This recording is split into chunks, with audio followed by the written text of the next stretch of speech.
Bienvenidos de nuevo a Frecuencia Podcast y a la segunda entrega de nuestra serie Historia del Cine. En el episodio anterior viajamos juntos desde las sombras ancestrales hasta las pantallas digitales de hoy.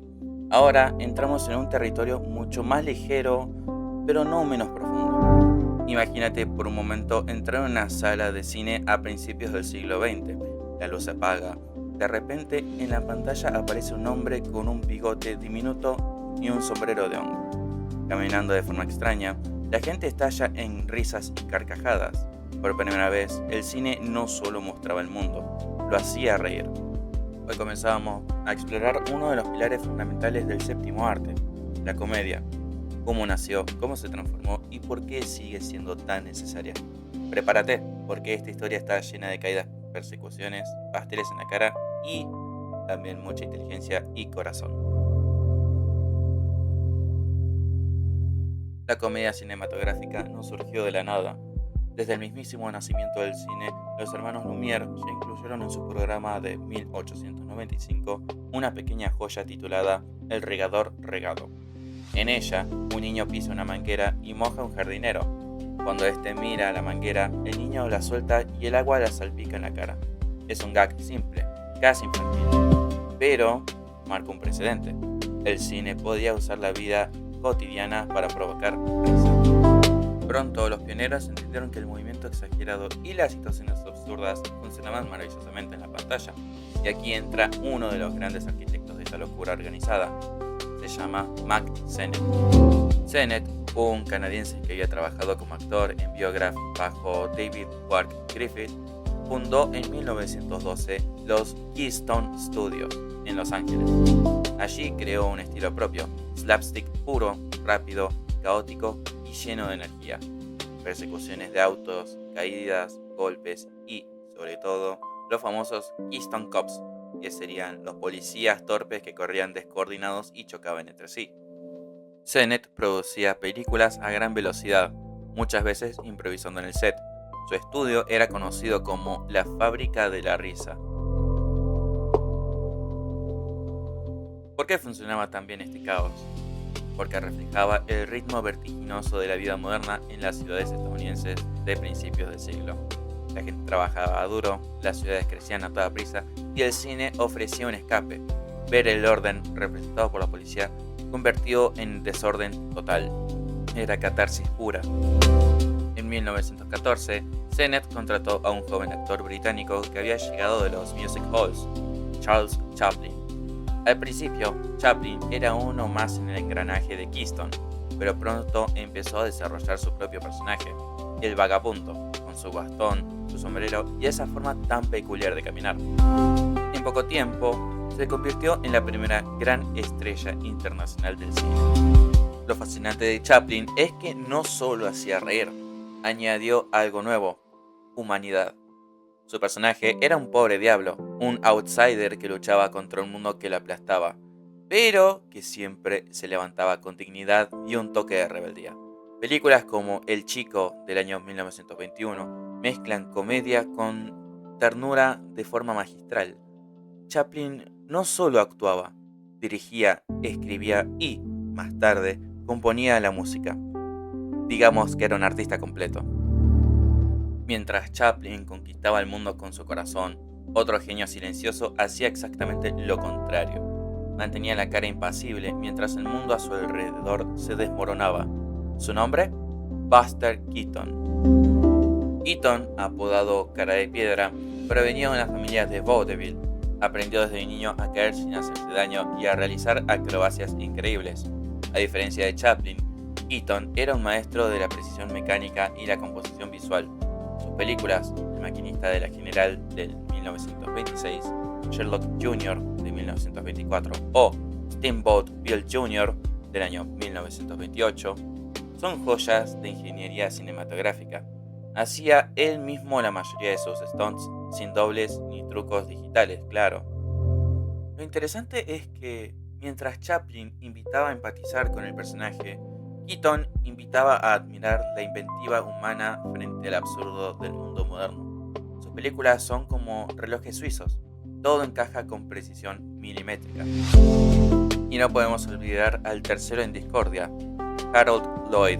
Con sus gafas redondas y su apariencia de joven estadounidense común, Lloyd representaba el hombre corriente que, por accidente o valentía, terminaba en situaciones extremas.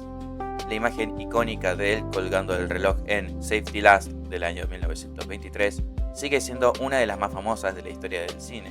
Lloyd combinaba comedia física con un optimismo muy americano.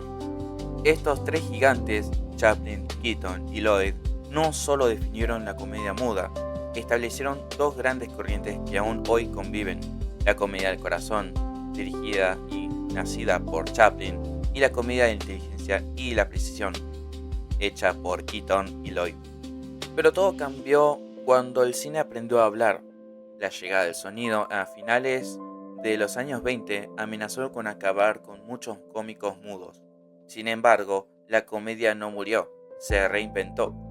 Eso es precisamente lo que vamos a explorar en la siguiente parte: cómo la comedia sonora encontró su voz propia en Hollywood, especialmente con un estilo loco y chispeante que surgió en los años 30.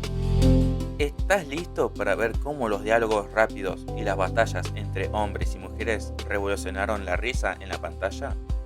Si en la primera parte hablamos de cómo la comedia silenciosa conquistó el mundo con cuerpos en movimiento, ahora entramos en una revolución que muchos temieron que acabara con ella: la llegada del sonido. Imagínate el año 1927. Las salas de cine se llenaron con El cantor de jazz. De repente, las voces se escuchan. Para muchos cómicos mudos, esto fue un terremoto. ¿Cómo hacer reír ahora que el público esperaba palabras? Algunos, como Buster Keaton, tuvieron dificultades para adaptarse plenamente. Otros, en cambio, encontraron en las palabras un arma aún más poderosa. Aquí surge uno de los dúos más explosivos y anárquicos de la historia del cine: los hermanos Marx, Groucho, Chico, Harpo y, al principio, Zeppo. Provenientes del vaudeville, llevaron su caos verbal y físico a la pantalla sonora con películas como Los Cuatro Cocos del año 1929 y Sopa de Pato del año 1933.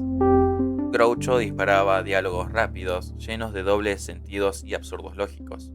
Harpo, en silencio, destruía todo con su bocina y su mirada inocente. Chico, con su acento italiano fingido y su lógica torcida, hacían que juntos representaban la pura anarquía contra la autoridad y las convenciones. Lo curioso es que su humor no dependía solo de las palabras. Combinaban perfectamente el slapstick heredado de Sennett con un ingenio verbal afilado. En una época de crisis económica, su irreverencia era un bálsamo. Al mismo tiempo, otra figura femenina irrumpió con fuerza y descaro: Mae West. Con su voz ronca, sus movimientos lentos y sus frases cargadas de insinuación, como "When I'm good, I'm very good, but I'm bad, I'm better", West desafió los límites de lo que se podía decir en pantalla. Sus películas como She Done Him Wrong del año 1933 fueron éxitos enormes, pero también generaron controversia. Su presencia ayudó a acelerar la llegada de una regulación más estricta: el Código de Producción, más conocido como el Código Hays. Y aquí ocurre algo realmente fascinante. En 1934, el Código Hays comenzó a aplicarse con rigor. Prohibía mostrar abiertamente temas como el sexo, la violencia explícita o cuestionamientos morales demasiado directos. Muchos pensaron que esto mataría la creatividad. En realidad, para la comedia fue como ponerle presión a una botella de champán. La creatividad explotó de formas inesperadas. Nace entonces el género que definiría la comedia de los años 30, la screwball comedy, o también llamada comedia alocada o disparatada. ¿Qué era exactamente una screwball? Películas de ritmo vertiginoso, diálogos rapidísimos, personajes excéntricos, sobre todo mujeres fuertes e independientes, y tramas que mezclaban romance, confusión de identidades y choques de clases sociales. El humor ya no venía principalmente de caídas físicas, sino de la batalla verbal entre hombres y mujeres y de la locura organizada de la trama. El contexto histórico es clave para entender por qué funcionó tan bien. Estamos en plena Gran Depresión. Millones de estadounidenses sufrían pobreza y desempleo. El cine ofrecía escapismo, pero no cualquier escapismo, uno inteligente. Las screwballs mostraban a la clase alta comportándose de forma ridícula, herederas caprichosas, millonarios despistados, mientras el sentido común solía venir de personajes más humildes. Era una crítica suave, pero efectiva, al mismo tiempo que consolaba al público. Incluso los ricos son infelices y absurdos. Uno de los filmes que ayudó a consolidar el género fue Sucedió una noche, originalmente It Happened One Night, del año 1934, de Frank Capra. Clark Gable es un reportero cínico y Claudette Colbert una heredera fugada. Juntos en un viaje por carretera surgen chispas. La película ganó los 5 Oscar principales, un hito, y estableció muchas de las convenciones. La pareja que se repele pero se atrae, los malentendidos, el final romántico inevitable. Poco después, Howard Hawks dirigió Siglo XX, o, como todos lo conocemos, 20th Century, en el año 1934, con John Barrymore y Carol Lombard, una comedia teatral frenética ambientada en un tren de lujo donde dos examantes, un productor de teatro y su estrella, se enfrentan con diálogos a velocidad de ametralladora. Hawks se convertiría en uno de los grandes maestros del género. Y aquí viene una de las más perfectas, La fiera de mi niña, o Bringing Up Baby, del año 1938, también de Hawks, con Cary Grant y Katharine Hepburn. Un paleontólogo distraído, es decir, Grant, se ve envuelto en el torbellino de una heredera excéntrica, Hepburn, y su leopardo domesticado llamado Baby. La película es un torbellino de malentendidos, persecuciones y situaciones cada vez más absurdas. Hepburn, con su energía arrolladora, encarnaba el nuevo ideal de mujer screwball, inteligente, rica, impredecible y totalmente dueña de su destino. Quizá nunca te habías detenido a pensar en esto. Estas comedias, bajo la apariencia de locuras livianas, estaban reflejando cambios sociales profundos. Después de que las mujeres obtuvieran el voto en 1920 y entraran masivamente al mercado laboral durante la Depresión, el cine mostraba mujeres que ya no esperaban pasivamente al hombre. Eran ellas las que arrastraban al protagonista a la locura y al amor. Era una forma divertida de procesar la nueva realidad.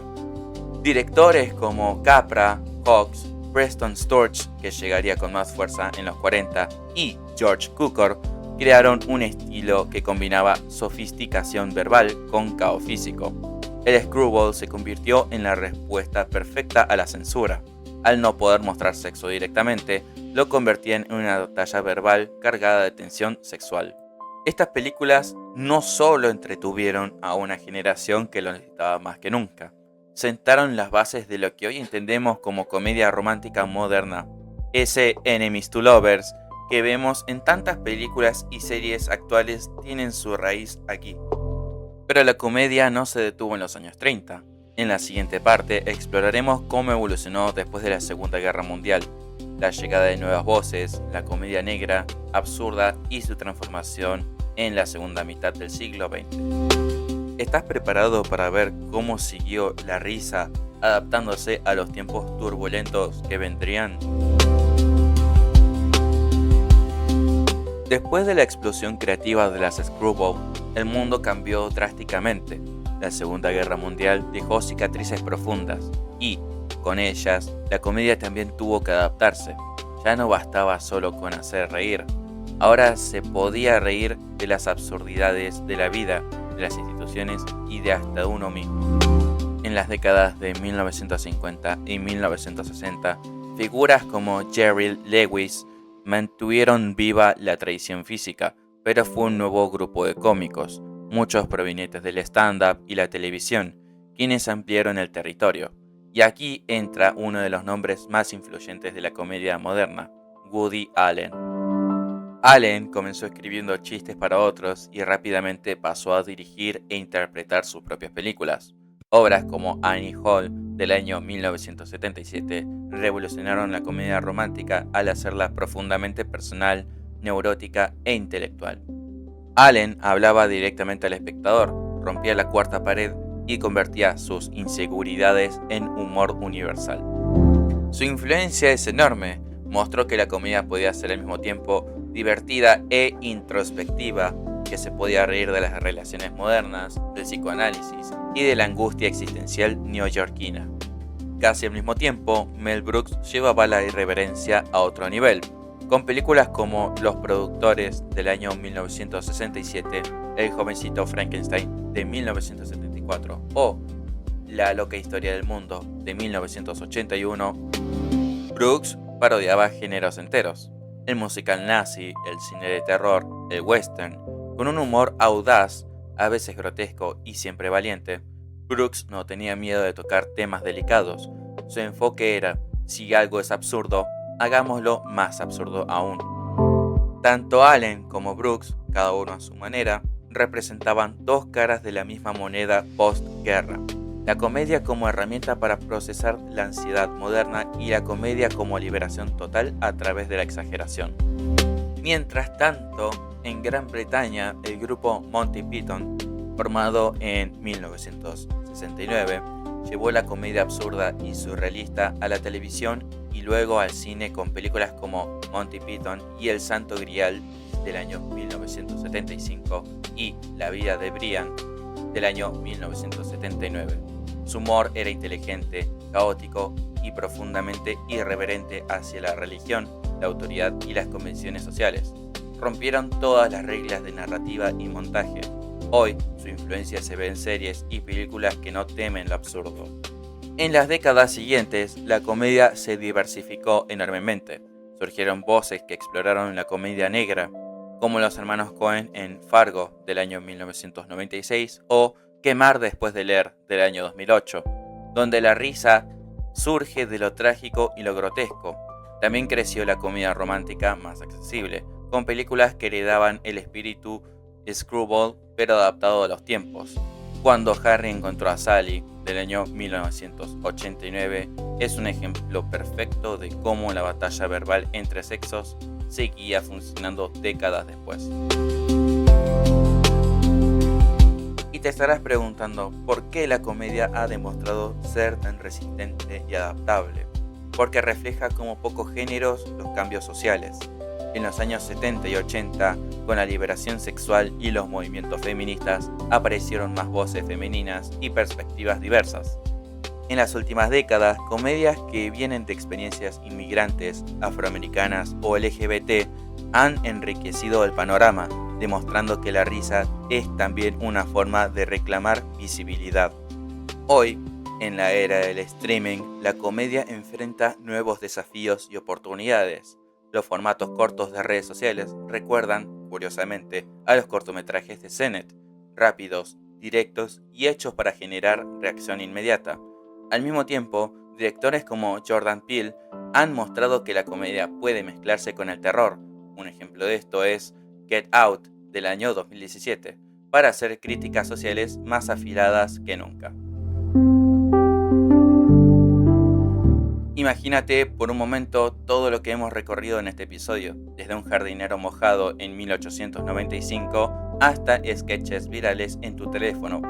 La comedia ha pasado por las mismas transformaciones que la humanidad: guerras, crisis económicas, cambios tecnológicos, revoluciones sociales y siempre ha encontrado la forma de hacernos reír. Porque reír no es solo divertirse, es una forma de resistencia, de conexión y de entender lo absurdo de la existencia. Como dijo una vez Charles Chaplin, la vida es una tragedia cuando se ve de cerca, pero una comedia cuando se ve de lejos. El cine nos ha enseñado a verla desde esa distancia justa.